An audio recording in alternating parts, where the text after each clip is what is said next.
Okay, today I'm going to talk a little bit about the Gate 7.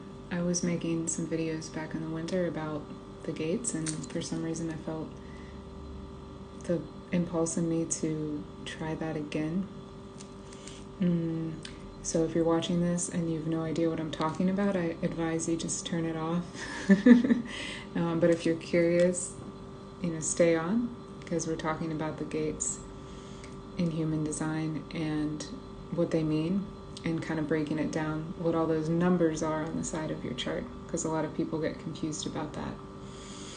So I'm going to talk about the Gate 7 because this is my personality sun, and it's easy for me to talk about because I've gone into it and I've experienced it in its full richness and meaning, and giving you a clue about what that might mean. So simply, you just go to this website, ihdschool.com, and it will have the update of what the gate is every day. And right now we're in Gate 7, the Army. So the Army is the role of self and interaction, the elected leader.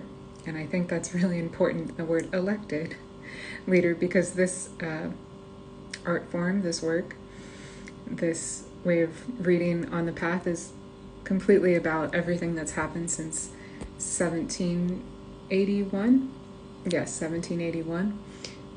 And the evolution of the planet since the founding of democracy. So we're talking about leadership for good or bad. So this is always talked about in a duality. And the choice to lead is up to you. So there's 6 archetypes within this army. There's the authoritarian, the democrat, anarchist, abdicator, general, and administrator. These roles are genetic and mechanical and have a tremendous conditioning power within the collective.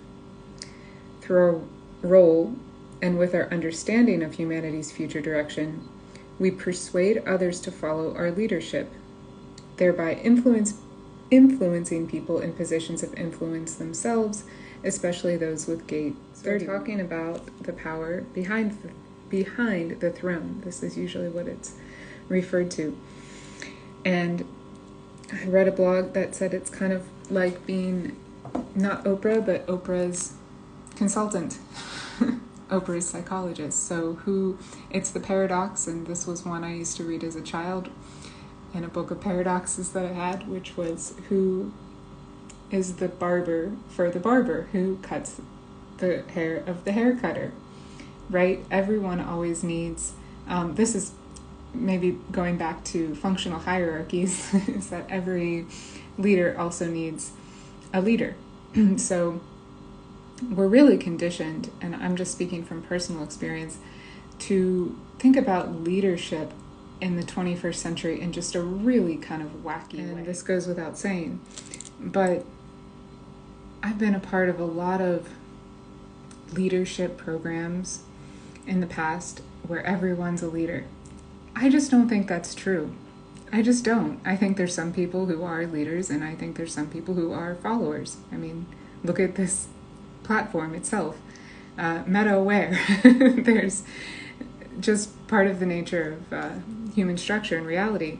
And I think that bothers a lot of people because we're sort of conditioned to think, well, we all have to be equal, right? We want to be an egalitarian society.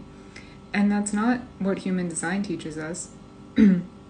That there actually are certain functions different people are here to serve. And oddly enough, even though I have this Gate 7 as my sun, when I was a part of these leadership training programs where everyone's a leader, I was deeply unhappy. Why? Because it just isn't the truth. So actually doing the inner work to find my inner authority, the authority that comes from within, was I finally able to express something called outer authority, which is the authority that we can execute after we've developed inner authority, and that can actually build reputation, trust, social power, all the kind of good things that we see when it comes to something like leadership. So you can't give inner authority to someone else. When we're talking about human design and we're talking about the authority, where it comes from in the body, it's not even something you can empower someone to have. They just have it naturally. You're already doing it, but do you know that you're using it is the difference. Are you bringing awareness to it?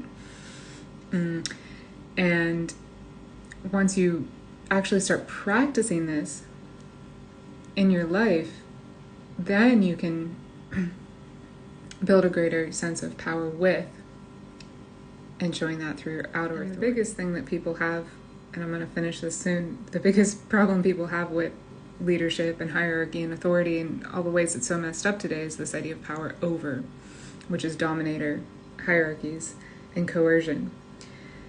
And I do think if we look at human design, we can see where this serves a purpose, because some of us have channels, and if you want to ask me about this, I'm happy to talk about it, but some of us have places where we are dominant, and it's more of a way of respect and mutuality in those places where we're dominant in relationship. However, the general way that leadership is built and we're trained to do is just to exercise that dominance all the time. And it actually leads to a lot of dysfunction. When the possibility of humanity is within harmonious relationship. Not an easy thing to do. Now, we're looking at the macrocosm, we're looking at all the junk out there. Really easy to get caught up in the distortion. The easiest thing to do is to use personal relationships or one-on-one interactions or 1 to 5 interactions to experiment and explore with these types of harmonies that are possible.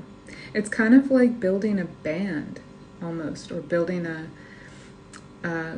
sangha of love. And knowing these archetypes in your design makes it much easier to filter out what's not you.